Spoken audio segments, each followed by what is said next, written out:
All right, good morning, 6:45, Friday, January 28th, the end of January. February is upon us. Looking forward to getting through February and into spring. So this week's code of conduct is to maintain cleanliness and condition of vehicles and equipment. Ben McKinney, would you like to add to this code item this week? Yeah, Matt, I would. Just real quick. Power washing, salt and grime off vehicles, loaders, anything that sees it, maybe an excavator during transport. Just a reminder to do that on warm days. We had a long line at the power washer on Tuesday, which was great to see. That's what we want, and we're coming into some warmer weather. Friendly reminder to keep up on the grease. This time of year, the machines still need grease regardless of the temperature.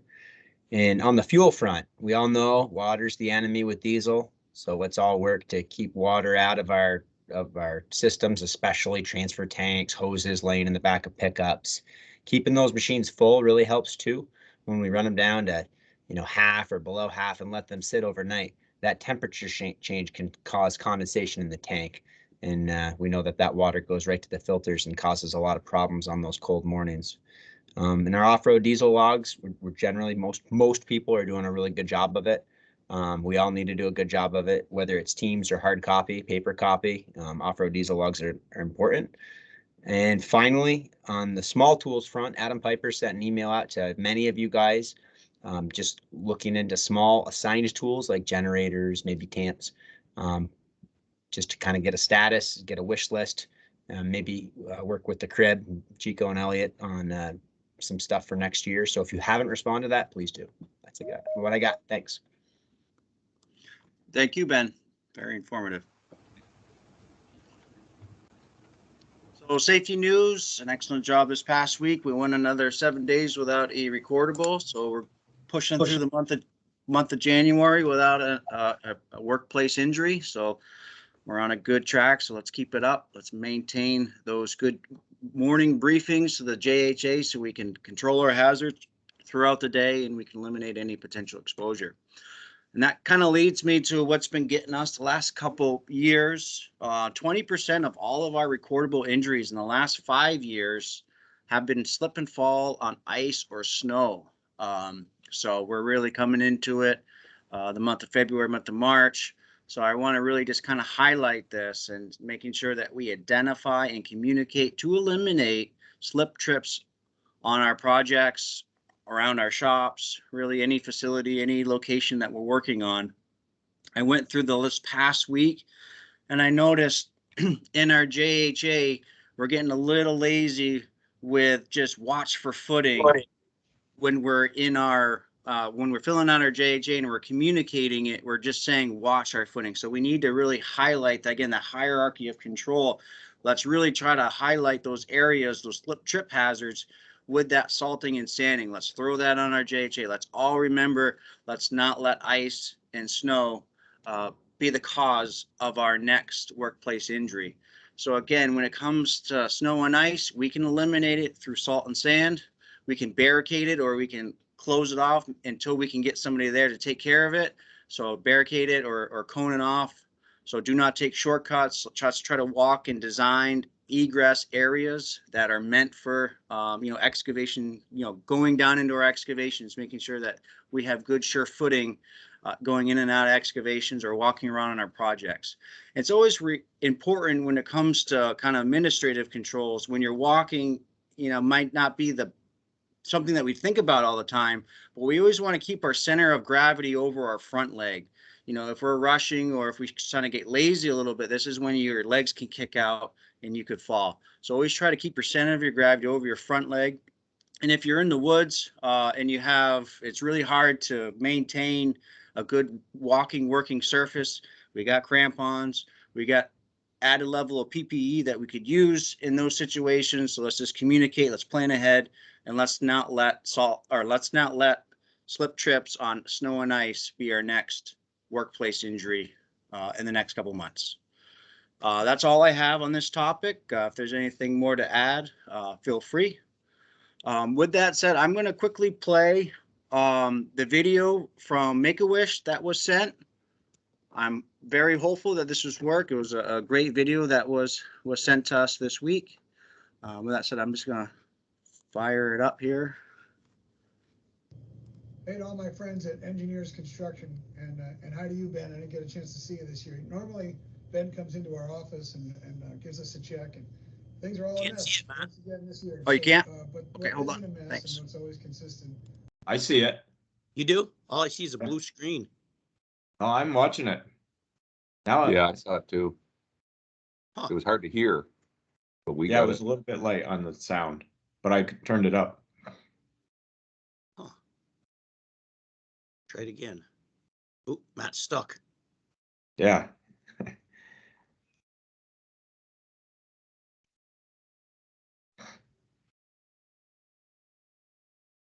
That's strange that you didn't see it. All I saw is the background of his computer. Oh, oh, I saw it. The Full screen, the Yep. blue. Does it work or no? Worked Sure, for me, do it but it again. didn't work for others. Yeah.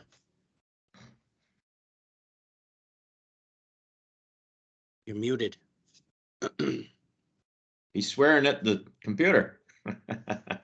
Yeah, he mutes it when he swears. It auto mutes. Yeah. Sorry about that. We'll try to work out the kinks again. That link though is in Ken's email. So Right. Ken, if you want to take it away, and if anyone Yep, wants okay. to watch that video on their Sure. own, feel free. It's a really good job that they did, and you Yep. know, I think it's another great thing that we do here at Engineers. And Yeah. Okay. for All our right, I'll community. take over the screen. It's a good try though, Matt. It was partly Yeah. successful. I'll get it. Been Yep. trying to get it for the last couple. Well, of it's times. strange that it didn't work for everybody, but it worked for some. I don't Yeah. know about other people in the audience, but I saw it. Let's see here. Oh, I hadn't set up my computer yet here. Let's see, last night. Engineers Construction. Zoom in. Sorry about this. I should have been more ready. Full screen mode. There. Do you see my screen?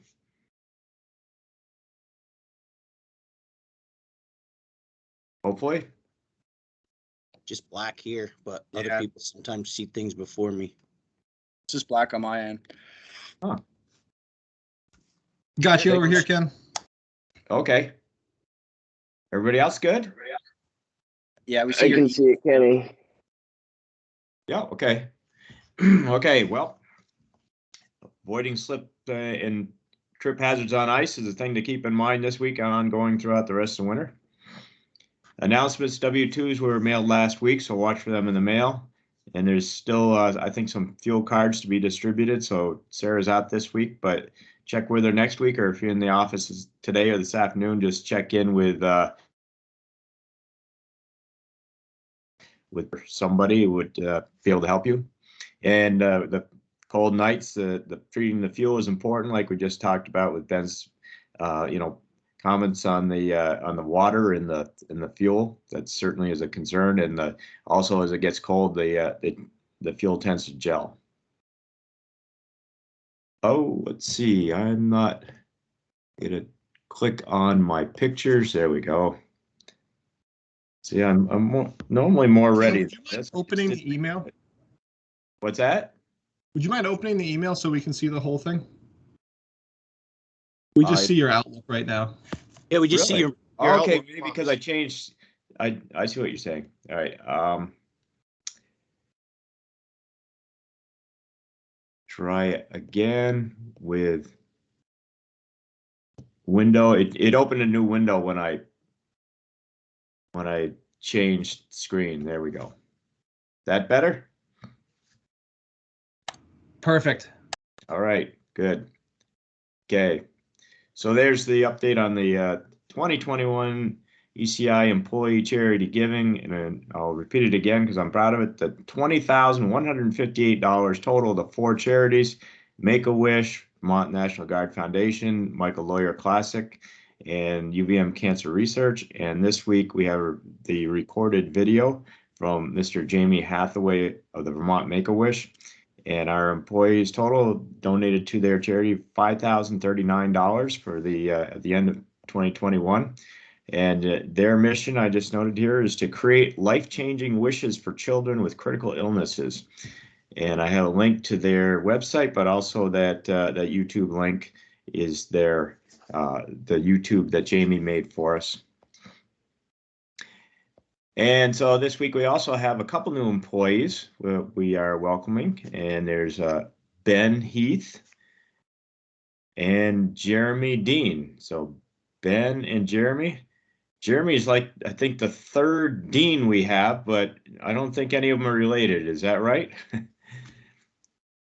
So don't get confused. We've got Scott and Sawyer, and now a Jeremy Dean. I think one of them might have a slightly different spelling. I don't recall. So also just carrying this again, and like I said last week or so, that we'll be doing a focus on that on the primary wellness program here in the coming weeks. And for the weather outlook, looking ahead, we're still in some cold weather, and the next couple of days still going to remain very cold. -9 it says on Friday night, and then getting milder. We're going to miss that big storm on the coast, and then it sounds like it could get a little bit milder next week. So let's hope it isn't some. I think it is going to be a little bit mild and make it kind of messy, but hopefully it doesn't make it too messy out there. COVID policy, nothing changed here. And then I'm going to turn it over to Brad on the Brookfield Fork Shop in Brookfield. Thanks, Ken. So ECI is contracted with a private landowner to repair the stone foundation of the historic Brookfield Fork Shop at Sunset Lake. The circa 1830s mill structure was used for manufacturing pitchforks for nearly a century. The mill was constructed at the base of the Sunset Lake Dam. The water was channeled beneath the building for mill power in the manufacturing process. In the more recent past, the building has been used as a restaurant, bed and breakfast, and private residence. The building foundation consists of dry-laid stone bearing on the exposed bedrock. The nearly 2 centuries of weather, water, and freeze-thaw cycles had caused significant shifting of the dry-laid stone foundation walls, resulting in differential settlement of the building. ECI was called in to stabilize the foundation walls, which was considered the first step towards improving the sagging building. ECI's scope of work was to shotcrete the inside face of the walls, install a new poured concrete wall in the corner, and attempt to re-level the building. The objective was to strengthen and stabilize the walls with shotcrete on the inside face while leaving the historic look from the outside. ECI will be returning in the spring to do some pointing on the exterior face of the wall. So Ken provided a sketch, more or less a field fitment for the shotcrete, wire mesh, and wall dowels. It was tricky getting some of the wall dowels in with the bedrock and this laid foundation. The rocks weren't continuous all the way through, so we drilled in as deep as we could and epoxied in wall dowels and then tied our wire mesh in.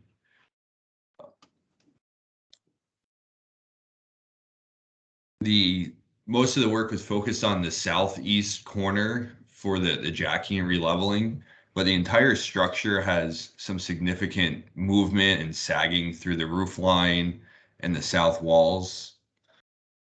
Yeah, Brad, this image I grabbed off the internet, which from like TripAdvisor or something, because they were like a bed and breakfast, and it looks pretty good in this photo. It looks a lot better there than it does right now. Yeah, so we'll see some as I scroll down. Yeah.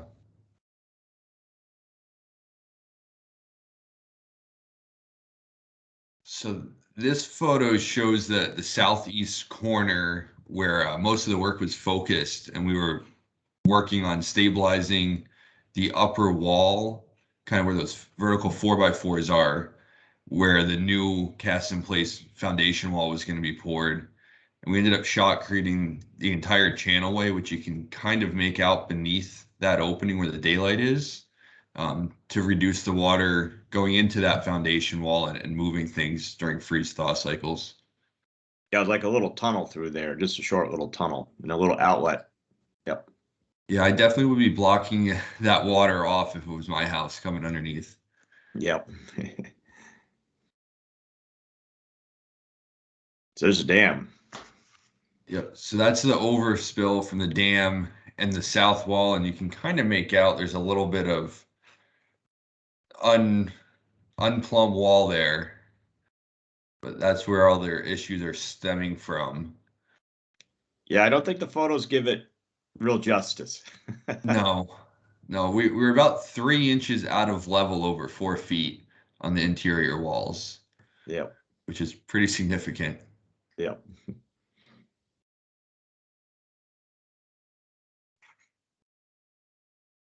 And that's along that channelway is where we have to come back in the spring and do the pointing just to keep the water from hitting the backside of the shotcrete and moving those stones.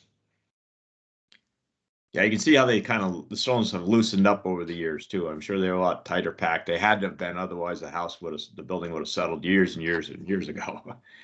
Yeah, they use a lot of soft shale, and I don't think that's helping them Right. as things move and crush.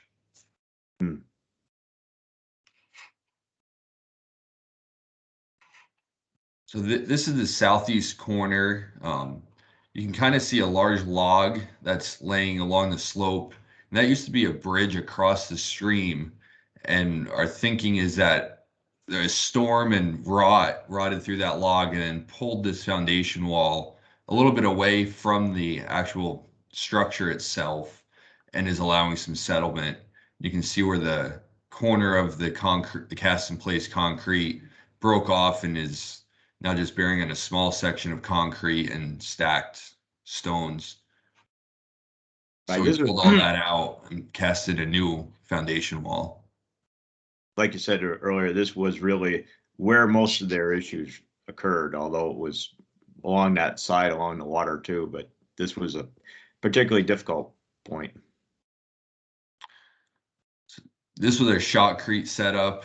We used our trailer pump and mix from Carroll, and we ran our lines along the heater duct to maintain some warm concrete. It was about, I think it was 5 or 10 degrees out that day, so making sure we didn't have any freeze ups in the line was important to us.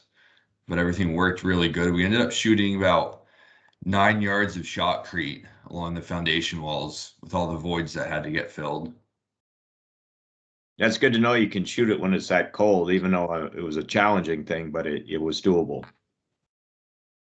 Yeah, it worked good. Like I said, we ran along the heater ducts to keep freezing. So we installed some protective poly on the underside of the building to make cleanup easier. And then this was our wire mesh with our wall dowels, and we pinned into the ledge on the bottom and a little bit of bypass pumping to maintain a drier area for us to work in. There was just a small amount of flow coming through underneath the structure, so it wasn't too terrible to work on.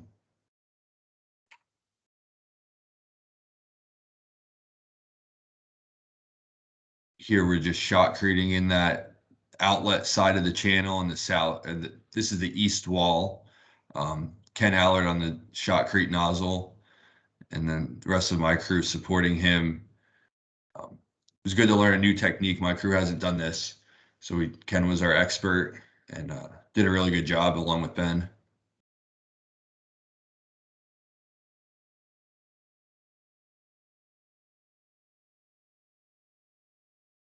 Just trying to fill up that cavity there.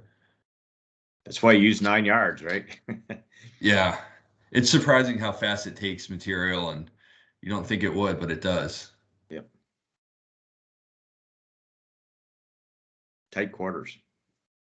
Yeah, this was our second placement of shotcrete along the west wall and the southwest corner to complete that, and that had some significant settling in that corner too. So the shotcrete really helped stabilize that area. That's pretty good. That what you can do with shotcrete as far as matching kind of the surface without forming. Mm-hmm. Yeah, That's otherwise you would have single faced it and wouldn't have been the same. Yeah, and it's not like aesthetics really mattered that much. I mean, you can do things to make it look better too. You can, I've seen it made kind of etched into with grooves and troweled in areas to make it look like stone and rock and ledges. takes, you know, a little effort, I'm sure, but it can be Mhm. done. All right, And then- well, that's what we got. Thank you very much, Brad. And I Welcome. just, I put in an old photo. I said, I've been there before. Of course, I'm a member of the 251 Club.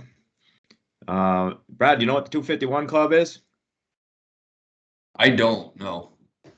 All right, a lot of people don't know, and my question is, well, how many towns do you think there are in Vermont? 251. All right. It's a group that goes around all the towns in Vermont, and part of my thing is bicycling there. And I've been to this site. This was back in 2013. It was before the bridge was rebuilt, and there's the fork shop in the background.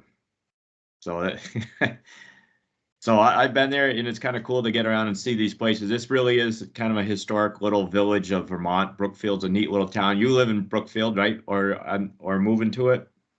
I forget. Brad, are you there now? Or are you still? Yeah. Yeah, Okay. I was about 5 minutes from the job site, which was the closest I'll ever work, I think. Right. Yeah. Apparently, it was quite a little mill town in its day, and this is Yeah, one it remaining. really was, especially with the Ariel's restaurant on the other side of right behind your head, actually, in the photo. It was Yep. a nice spot, I heard. Yep. Good. Well, thanks, Brad. Everyone be safe out there. Matt, I don't know if you have any follow-up comments, but everybody have a good day. It's supposed to get colder as the day goes on, so don't get fooled by this somewhat mild weather. Thanks, Ken. Very informative. And again, if you watched it in a kind of a group setting, if you please send me a message just so I can capture today's attendance, that'd be fantastic. Let's have a safe day. Thanks Okay. for all joining. Bye-bye. All right. Take care.